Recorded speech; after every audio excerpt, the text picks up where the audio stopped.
What if the only way to find yourself is to lose everything the world told you to be, not in ruin, not in rebellion, but in silence?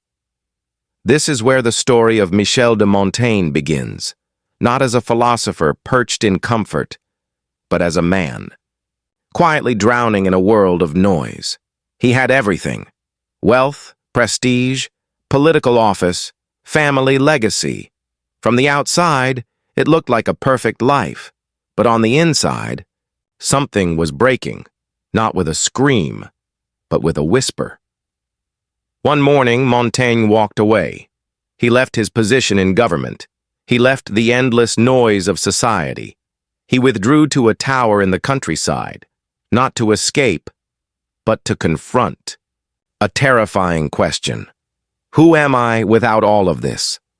Most people never ask, because the moment you detach even slightly, the world punishes you. It says, you're lazy, you're lost, you're wrong. But Montaigne knew something deeper. He knew that identity built on performance is not identity at all. It's a mask, a habit, a prison. So he chose to step back, not to hide, but to see. In solitude, he began to write, not for others, but for himself. Page after page, he peeled back the layers of illusion, and what he found was not emptiness, but freedom, because when you detach from the world, even for a moment, you don't lose yourself. You finally meet the one who's been waiting underneath all along. Most people think strength is holding on. But what if the real strength is letting go? Letting go of the roles, the expectations, the endless chase for meaning in things that never satisfy. Montaigne didn't retreat because he was weak. He retreated because he saw the trap. He saw how easy it is to become a puppet, controlled by ambition, opinion, status. Even your own mind becomes a cage when you believe every thought it throws at you. At the height of his influence, Montaigne felt the pull of something deeper, a voice not of fear, but of truth. It whispered, "This life isn't yours. It's borrowed, built on what others expect of you." So he stopped playing the game. He gave up a prestigious government role. He stepped out of the spotlight. He walked away from applause, from recognition, and into something most people avoid: complete stillness. But this wasn't surrender. It was awakening. Montaigne understood something powerful, that clinging is a form of fear. And detachment, true detachment, is not rejection of life, but a return to it. Because only when you stop grasping can you start seeing. In the quiet of his tower, he began writing not to teach, but to understand himself. Not to impress, but to observe. He didn't preach detachment as an escape from reality, but as a way to meet it without illusion, and what he found in that surrender wasn't loss, it was clarity, a kind of peace that doesn't depend on anything, because it comes from the one place no one can touch. The tower was not a prison, it was a mirror. While the world outside was tearing itself apart with war, ambition, and noise, Montaigne entered a silence so deep, it began to speak.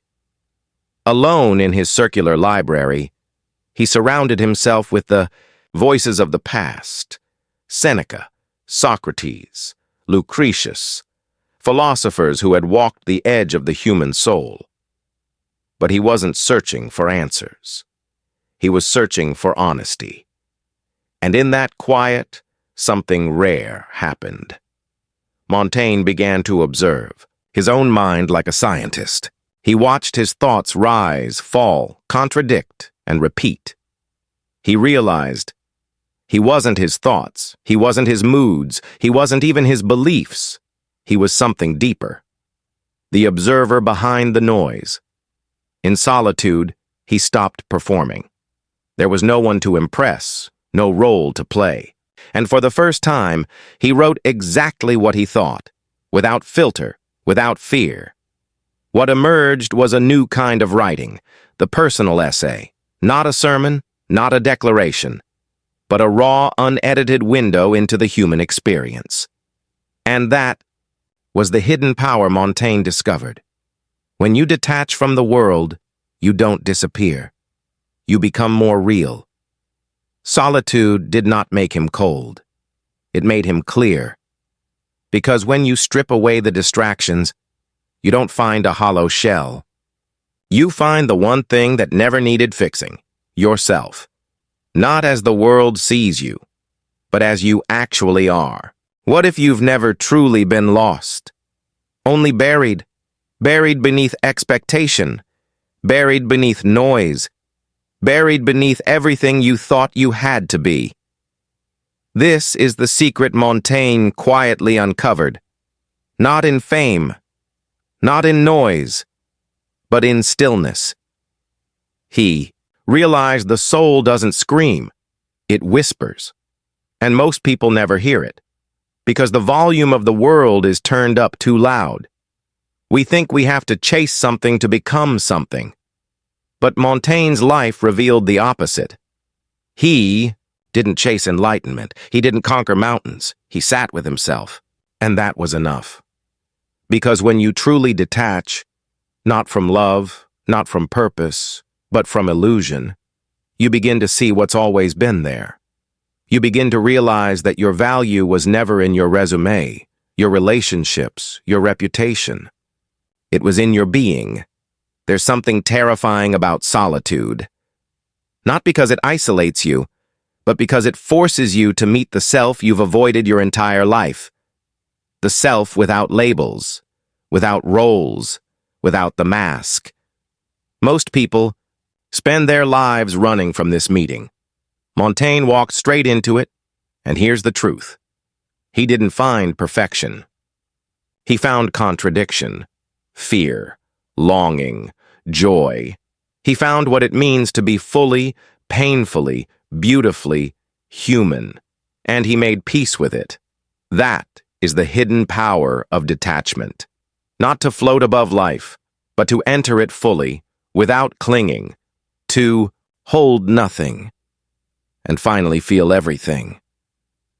Montaigne's writings survive not because he had the answers, but because he dared to be honest about the questions. He teaches us that detachment isn't about indifference. It's about clarity. It's about seeing things as they are, not as we're told they should be. It's about letting go of who you think you're supposed to be, so you can meet the person who's been quietly waiting underneath it all. And when you do, you realize you were never truly broken. You were just hidden, under expectations that weren't yours, under dreams you were taught to want. But beneath all of that, there's a stillness, a calm, a quiet, powerful presence that cannot be taken from you, because it was never given by the world. It is you, and it's been there the entire time. One line call to action, CTA. The moment you stop chasing the world is the moment the real you begins to rise.